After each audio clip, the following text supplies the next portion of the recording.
Hallo und herzlich willkommen. Im heutigen Video zeige ich dir, wie ich seit über einem Jahr versuche, meine fotografischen Projekte in Tagebüchern festzuhalten.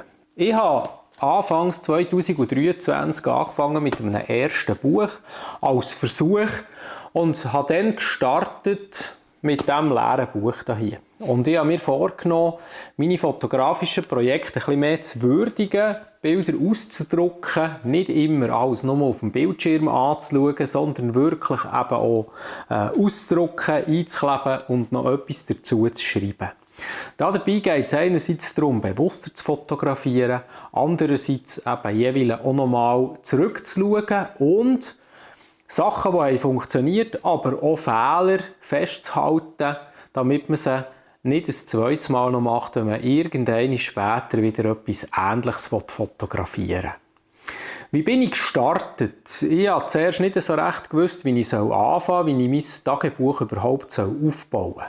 Ich habe mich nachher orientiert so ein bisschen am Thema Bullet Journal. Das ist im Moment recht verbreitet. Da findest du im Internet ganze Haufen Informationen, Filme dazu.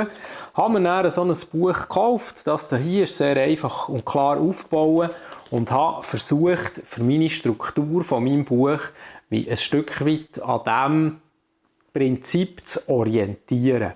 Wie das genau funktioniert, wie meine Fotobücher aufgebaut sind, warum ich es mache, was mir das Ganze bringt, warum ich immer noch weiterfahre und was ich vielleicht in Zukunft damit noch vorhabe, das zeige ich dir jetzt und darum schauen wir doch zusammen mal in mein Buch hinein.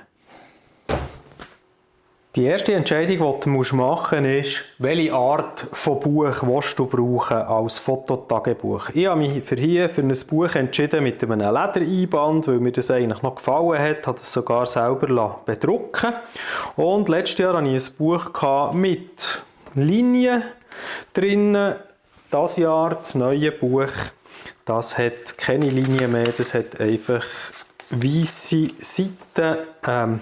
Das ist eine Frage von der Vorliebe. Man kann auch ein Blatt mit Häuschen nehmen, zum Beispiel eben weisses Papier oder liniertes. Der kommt so ein bisschen darauf an, wie gut bist du beim Schreiben, wie willst du dich orientieren. Es gibt zum Beispiel auch Bücher mit Pünktchen, wo man sich daran orientieren kann. Das würde ich sicher auch noch sehr praktisch finden. Das ist eventuell mein nächstes Buch. Vom Format her, das hier ist etwa 15 cm breit und ca. 21 hoch. Man könnte auch ein kleineres mitnehmen, wenn man nur weniger Fotos zum Beispiel einkleben will, dass man immer noch Platz hat für ein Bild. Hier bei diesem Format kann ich eigentlich gut ein 10x15 Foto halbieren und dann hat entweder hat das ganze 10x15 Bild Platz auf einer Seite. Oder ich kann es eben halbieren und dann haben 2 Querformatbilder auf einer Seite Platz. Das ist für das, was ich mich entschieden habe zum Starten und was sich für mich auch bis jetzt recht gut hat bewährt. Wir kommen zum Aufbau von meinem Fototagebuch. Ich habe als allererstes mal eine Einstiegsseite, hier etwas Lustiges letztes Jahr. Und nachher habe ich mich dafür entschieden, jedes Kapitel eigentlich immer monatlich zu machen. Und ich habe für jeden Monat eine Startseite, die immer gleich aufbauen ist. Sie hat einen Titel. Ich habe hier eine Kalenderübersicht über einen Monat. Die habe ich nicht selber gemacht, sondern ich habe die einfach im Internet einen aktuellen Kalender vom Jahr gesucht, habe die ausgedruckt und jedes Mal ausgeschnitten und eingeklebt. Unter dem Kalender habe ich Platz für meine Projekte, die ich gemacht habe, einzutragen. Die sind hier ebenfalls mit Symbol im Kalender eingetragen, zu denen komme ich noch. Und auf der rechten Seite ist Platz für die Planung von meinem Monat. Auch zu diesen Symbolen sage ich im nächsten Kapitel noch etwas. Und anschliessend kommen eigentlich für diesen ganzen Monat immer kurze Rückblicke, Berichte zu meinen Fotoprojekten mit Bildern ausgedruckten, je nach dem Ziel. Wie war es gewesen? Was habe ich gelernt? Was ist gut gelaufen, was weniger, was würde ich vielleicht ein anderes Mal ändern. Und so ist das ganze Buch hier aufgebaut. Genau. Und so geht es dann weiter. Irgendwo kommt dann der nächste Monat da. Genau, der müsste irgendwo hier, da ist zum Beispiel der März wieder genau gleich aufbauen. Titel, Kalender, was habe ich gemacht, was habe ich machen. Das ist grundsätzlich der Aufbau von meinem Tagebuch und das zieht sich durch, eigentlich über das ganze Jahr bis am Schluss Ende Dezember.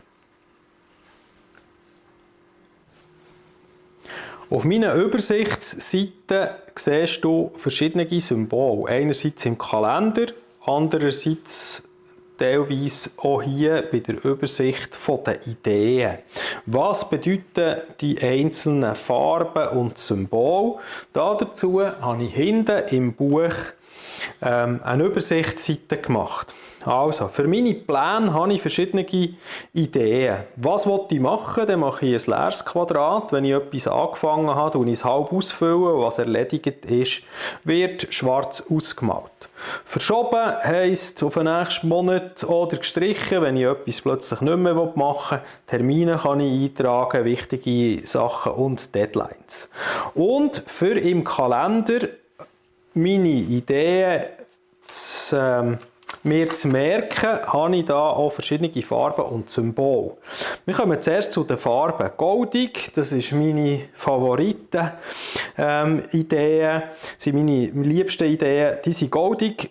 Alles, was mit Landschaft oder Makrofotografie zu tun hat, ist silbrig und alles, was Porträtfotografie ist Bronze. Nachher gibt es persönliche Projekte, die mache ich mit einem Kreis und alle Aufträge, kommerzielle Sachen, wo jemand etwas dafür zahlt, das sind Dreiecke. Und jetzt zum Beispiel sieht man hier für den August 2023, da habe ich 3 private Projekte gemacht, 2 silbrige und 1 goldiges. Also einmal bin ich da, goldig heisst Sport, ich war im Pumptrack Adelboden mit der Familie.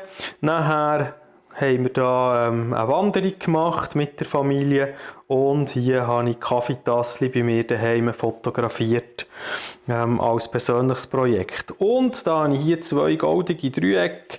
Ich war da an einem Anlass, einem Mountain Pump Anlass in Adelboden im Pumptrack gsi, einmal mit Skaten, einmal mit Biken.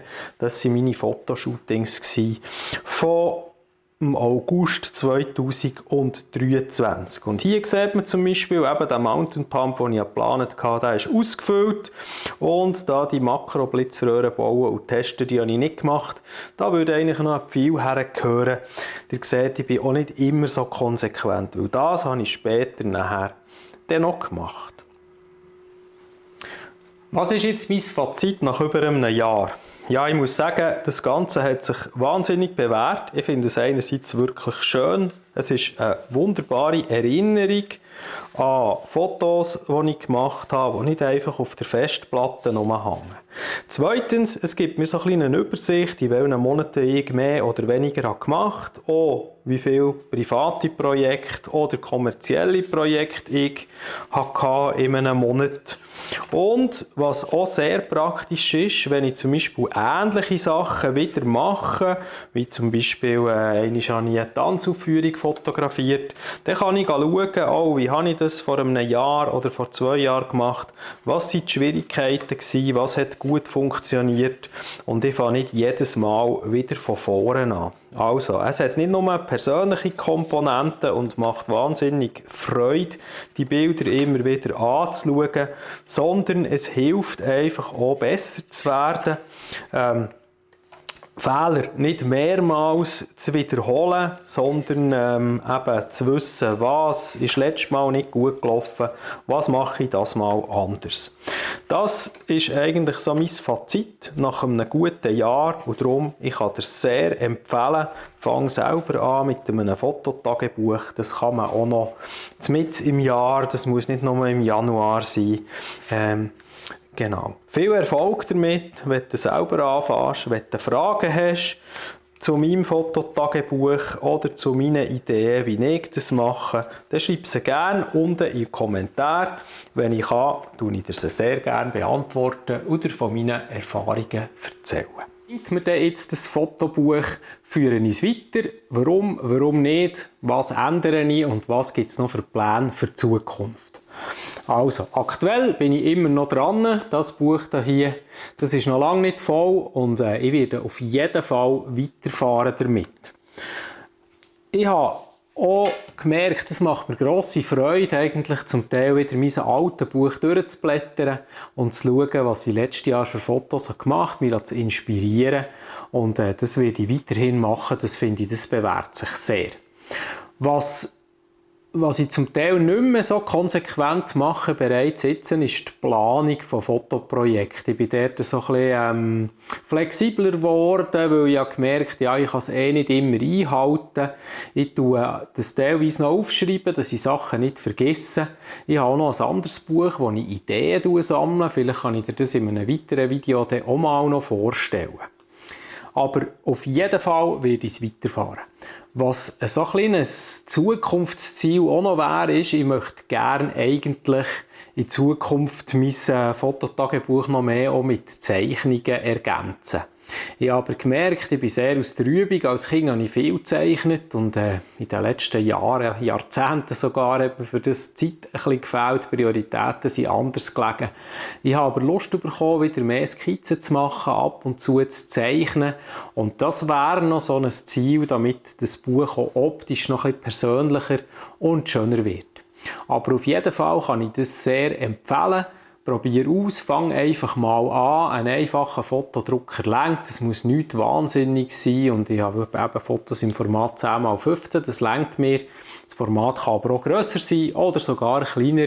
Du kannst zum Beispiel auch sagen, dass du einfach jede Woche ein Bild einklebst. Es gibt da ganz einen Haufen Optionen. Du musst das finden, was für dich passt. Es soll nicht ein Zwang sein. Es soll Spass machen und das kann ich wirklich sehr empfehlen, dass man eben nicht seine Fotos nur immer auf dem Bildschirm hat, sondern ab und zu die ganze digitale Sache auch wieder analog hat und etwas für die Finger zu nehmen.